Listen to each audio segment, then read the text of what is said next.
الموضوع المرة دي تسويق بس مختلف شوية. هو رد على سؤال كان في صفحة على اسمها ويت حاتم، وحاتم ده اخويا. فانا ما كان شايفة ان انا اسمع سؤال زي دوت في التسويق، وبصراحة ما ردش عليه يعني. السؤال كان عاجبني جدا بصراحة. حاتم سأل سؤال حلو جدا ومهم وناس كتير بتسأله، هو ليه في ناس بتهتم بفكرة شراء البراند؟ يعني حاتم كان بيقول لو شركة ما عملت نفس المنتج بالظبط اللي بيقدمه البراند ده، نفس الجودة ونفس التشكيلة والتفاصيل والمواصفات مثلا، بس طبعا مش هيحطوا العلامة التجارية لأن ده بيعتبر تزييف يعني، لكن المنتج مشابه بالظبط مفيش أي اختلافات يعني، وسعره أقل كمان، ومع ذلك الناس برضو متمسكة ببراند.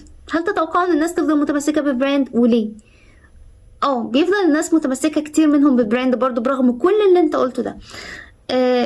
ده بقى يا حاتم ليه سببين رئيسيين. في حاجة اسمها emotional attachment او الارتباط الشعوري. البراند مش مجرد برودكت بس، في جزء بيبقى كونكريت مادي ملموس اللي هو المنتج، وفي جزء معنوي بقى ده اسمه براند associations.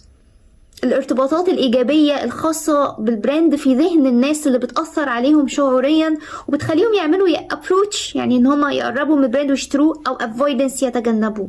فإذا في شركة ما قدرت انها تقلد الجزء الكونكريت المادي الصلب ده اللي هو المنتج نفسه، مش هتقدر انها تقلد البراند اسوسيشنز او الارتباطات الايجابيه الخاصه بالبراند. وعشان كده دايما البراند دايما بيحاول، او المسؤولين عنه القائمين عليه بيحاولوا يعملوا حاجه اسمها براند ميموري، فكره يعني الذاكره الخاصه بالبراند، يعني ان الناس يبقى عندها ذكريات كمان ايجابيه. وفكره البراند بيرسوناليتي، ان البراند ده يبقى مميز بالنسبه لهم عن البراندات التانية. فده من الحاجات. فتيجي مثلا واحد تقول له انت ليه متمسك قوي بالبراند ده، يقول لك انت عارف البراند دوت مين عمله وعمله امتى وازاي قدر يوصل للمكانه اللي وصل لها، دي قصه كفاح كبيره قوي.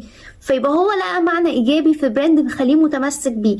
انت عارف ان البراند دوت لما بيحصل مشكله مع العملاء بيعملوا سيرفيس ريكفري بشكل كويس جدا، معالجه للمشكله وريكتيفيكيشن على طول، تصحيح، وبيدوا كومبنسيشنز تعويضات، فبيتعاملوا بريسبكت باحترام عالي جدا للعملاء. انت عارف ان البراند دوت ليه مساهمه مجتمعيه رائعه، بيعمل سبونسرشيب للناس البروميسنج علميا ورياضيا، ودايما بيعمل فعاليات رياضيه واجتماعيه وثقافيه، وبيشارك في مؤسسات خيريه.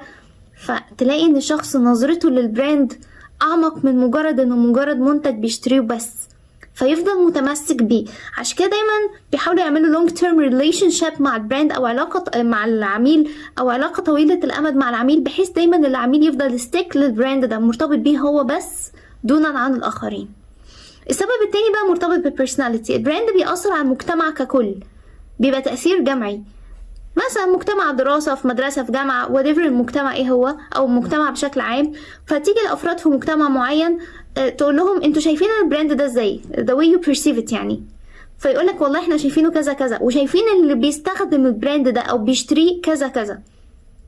فالناس لانها الفرد بيبقى جزء من المجتمع وبيبقى متأثر بآراء المجتمع وطريقة ادراكه. فهنا بقى بتدخل الشخصية، وهقولك ازاي بالظبط. في شخصية بيسموها، او الناس اللي بيسموهم people pleasers، اللي هم بيحاولوا يشعروا برضاء الناس عنهم، عشان من هنا بيقدروا يستمدوا رضاهم عن نفسهم، او self satisfaction. فتيجي مثلا شخص يقولك ايه، الشخص ده very classy و elegant وكده، فتقول له انت عرفت كل ده وده راقي علميا او ثقافيا واجتماعيا. تقول له ايوه، يعني جبت المعلومات دي منين؟ انت تعرف؟ يقولك لا، بس من البراندز اللي لابسها، من الحاجات اللي لابسها دي عرفتني كده ان هو. فدي طريقة البرسبشن، طريقة الادراك. فطبعا الناس بتحب ان المجتمع يدركها بالصورة دي. دي الشخصية اللي هي بيسموها people pleasers، يعني او ان هم الشخصيات اللي بيدوروا على رضاء الاخرين، ان هم هيئتهم ومظهرهم يبقى مرضي للاخرين. بيسموهم كمان amenable، ان هم الناس اللي سهل الانقياد شوية، اللي هم بيبقوا يعني بيشوفوا المجتمع ماشي في اي ترند في اي اتجاه وعايزين يمشوا معاه. الناس اللي بيبقوا سنسيتيف او حساسين جدا لاراء الاخرين. فطبعا هو مش ده السبب الوحيد، احنا قلنا انه في جزء ليه علاقه بالشخصيه، بس الاسباب اللي فاتت دي من اهم الاسباب. عكس بقى الشخصيه دي هتلاقي شخصيه تانية خالص بيسموها اللي هي unconventional، مش تقليديه. يعني تشوف الاخرين ماشيين في ايه تقول لهم والله كلكم ماشيين كده، طب انا همشي في الناحيه التانية، انا واحد غير تقليدي، مش لازم اعمل اللي الناس كلها بتعمله. وبيسموهم كمان self assured، اللي عندهم ثقه في نفسهم عاليه جدا، فما بيهتمش قوي باراء الاخرين، مش سنسيتيف هو لاراء الناس التانية، ما يهموش. يقول لك انا يهمني والله في المنتج اللي بشتريه الكومفورتابيلتي، الراحه، الكواليتي، الجوده، السعر، المواصفات.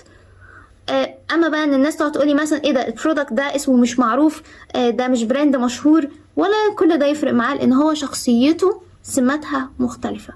فهي حاجتين بتخلي الناس تتمسك بالبراند، يا اما طبيعه شخصيه، يا اما انه في ارتباطات نفسيه ايجابيه بالبراند، مش بس على المنتج اللي الواحد بيستخدمه، لا ده في معاني تانية ايجابيه خالص. فالواحد بيشتري المنتج وبيشتري معاه المعاني دي بحصوله على البراند ده.